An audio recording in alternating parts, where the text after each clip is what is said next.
Hello and welcome to the Legacy Crusaders YouTube channel. My name is Benji, and today we're going to be talking about 5 tips regarding Divine Arsenal AA-Zeus Sky Thunder, which is of course a rank 12 monster. It requires 2 level 12 monsters to XZ summon it, and most people don't summon it this way. They use their alternative summoning condition, but it can be summoned using 2 level 12 monsters. Decks that might do that are a Virtual World, which uses Ultimaya Zulkin, as well as a Yugioh Mathmech Final Sigma. It allows them to make a Zeus during main phase 1, which is pretty cool. Also, Infinitrack Trains can also hard make Zeus. I call it hard making it because it's not using its little cheat out.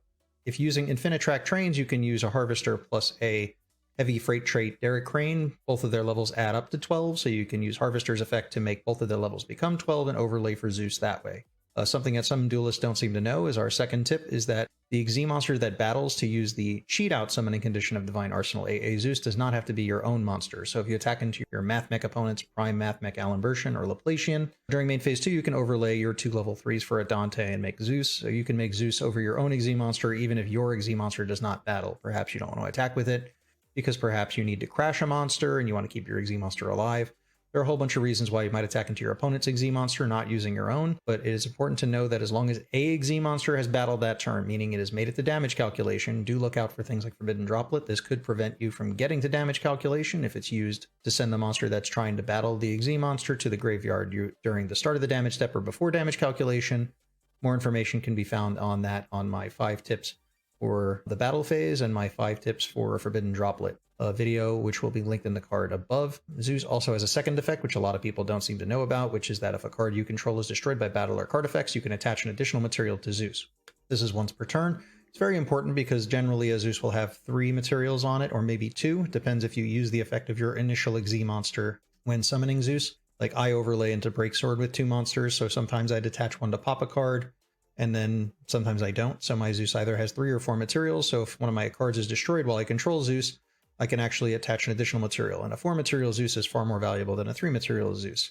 Now, the cards you can attach to Zeus are what are worth thinking about. What in your deck can you put in your graveyard by detaching it from your Zeus that's relevant? If you play an extra deck, you might play Elder Entity Entess. I don't know what you're going to do with an extra pop if you have a Zeus, but there might be something that makes more sense for you to use. Like I play Orcus, so I attach Orcus Nightmare all the time. Getting my Orcus engine online is the hardest thing I need to do in my Orcus deck, so putting the Orcus card directly into the graveyard is useful for me.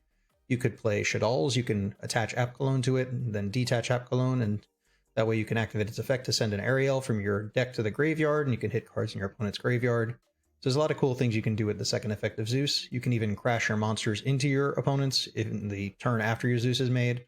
So you can get material onto Zeus by simply running your tiny monster into your opponent's monster to get an additional material onto your Zeus so you can use it.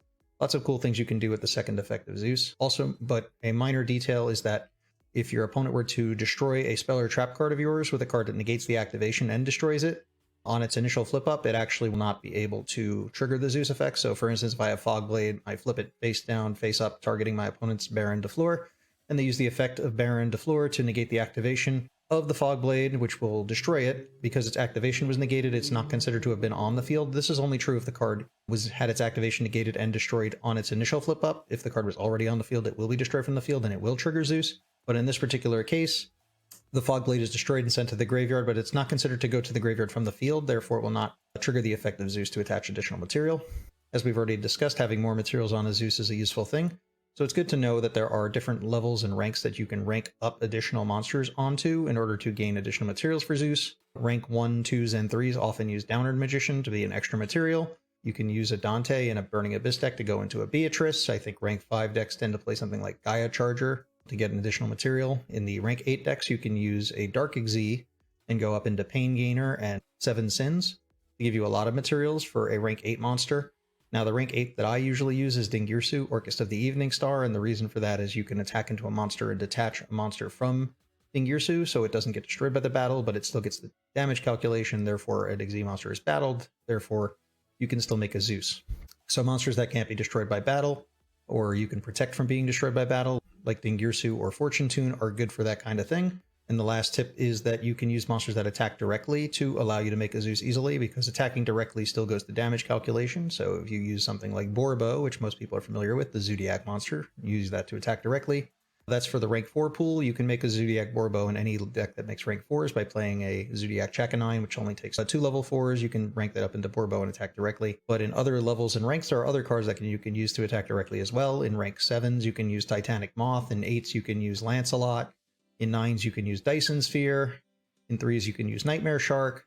And I'm sure there's more, but you got to do a little bit of research on your own just to see if what fits in your deck perfectly well. So that's the end of these 5 tips on Divine Arsenal AA-Zeus Sky Thunder. In our next video, we'll talk about 5 tips regarding Mystic Mine, how to play against it, how to beat it, how to use it effectively, and I'll see you guys next time.